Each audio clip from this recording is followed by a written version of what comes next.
Kansoke mbakwate ka video mwenna. Mugambe cheers. Mugambe Miracle Hour School of Beauty. Miracle Hour School of Beauty. Amina. Congratulations. Wow, ngamunyumye.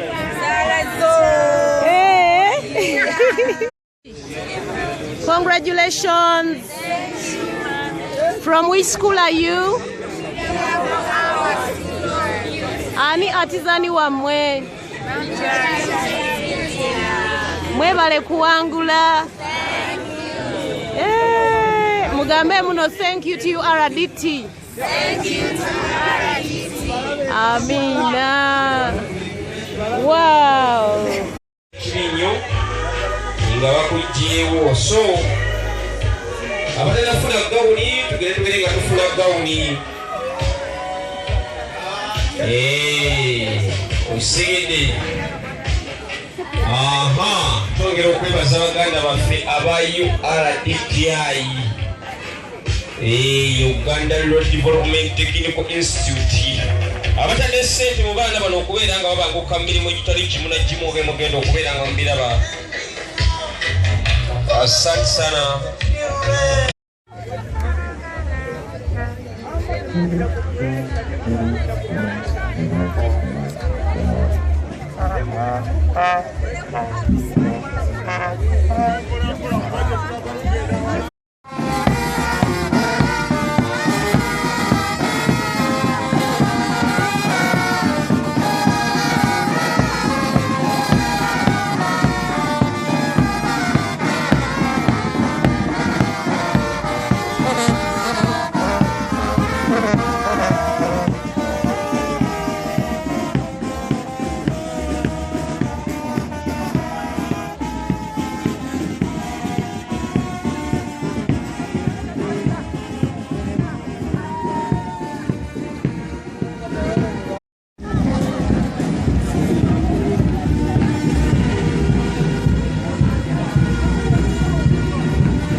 mwanusa suda tulina okugwayo bwala bafuluma tubakiriza abomunda abayingira bayingire asitanga amasanyalaze tikuli naye tugende maaso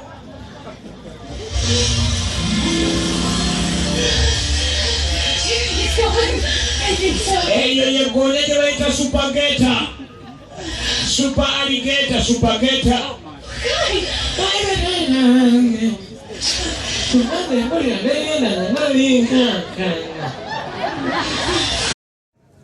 Downtown, especially those who were greatly affected by COVID, as one of the witnesses have been stating it, have been assisted in gaining skills.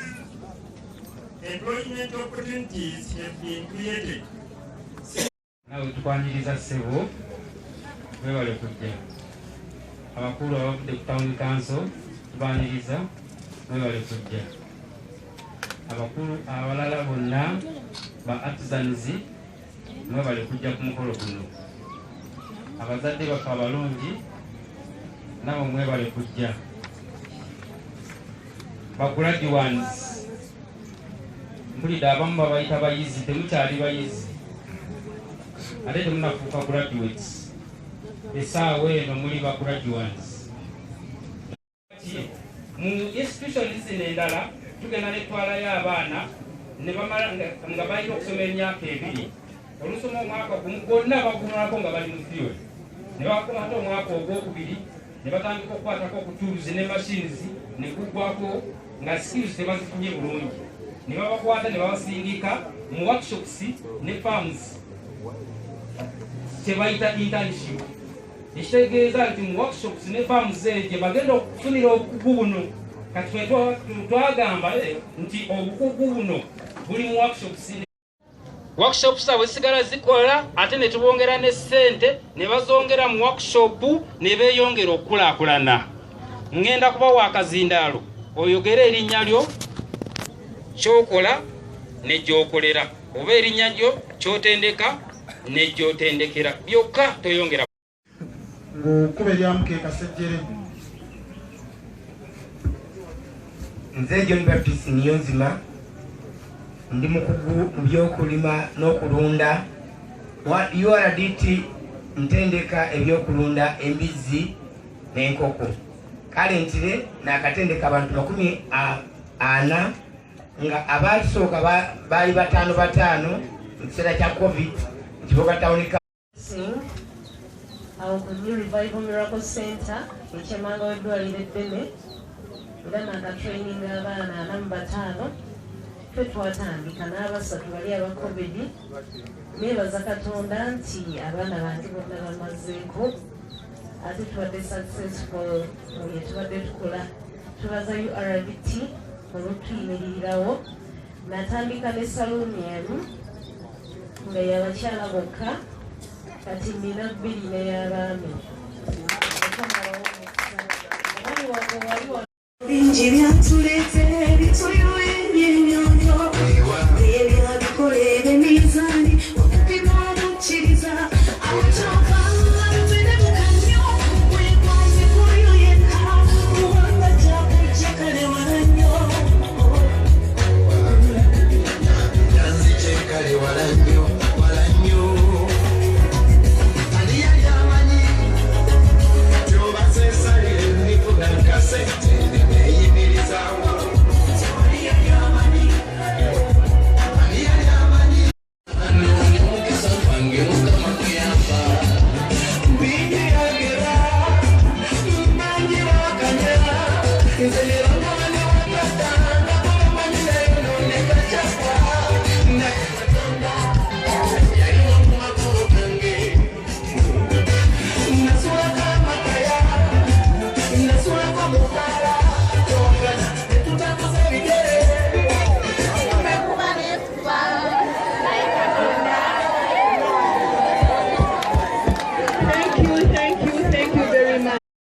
abantu baffe abaana baffe bangi bafiiriddeyo abaana babatulugunya wotuula n'abo abawala ne bababuulira bye bayitamu bannange owulira nga wennyamira. Nafunako puroguramu nga nkyali Lwengo ne baŋŋamba nti nkunge abawala abato bagende buwala kubakole naye nagaana kubanga mmanyi ebiriyo tebitera kubeera birungi. N'olwekyo mufunye aba Urdti olunaku olwaleero ababakwatiddeko ne mukuguka mu bintu ebyenjawulo okutunga mutundira ddala mujjanjabe omukyala abeerenga naye alina waatandikira mu ka pulojekiti ke okuyamba awaka ate nako ka pulojekiti ke kakole ki kabeerenga kakula. N'olwekyo tulina puroguramu eza gavumenti etoogeddwako olunaku olwaleero, tulina emyoga, tulina women entrepreneurship fund, tulina parish development model, tulina gurupu 6 youth holistic skilling for dignified work. Bamuwadde emitwalo 5 ng'entandikwa mu mirimu gye. Wow, very smart boy.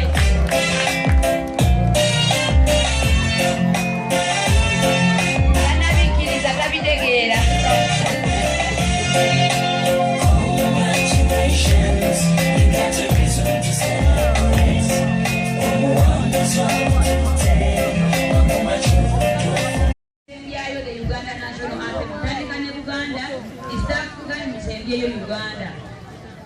Wow.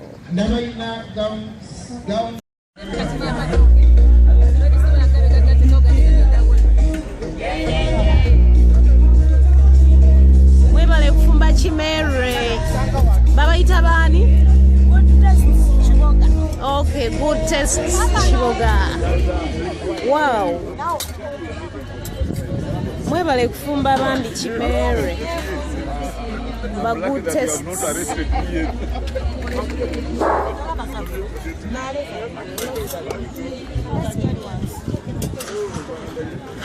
you have removed the gown.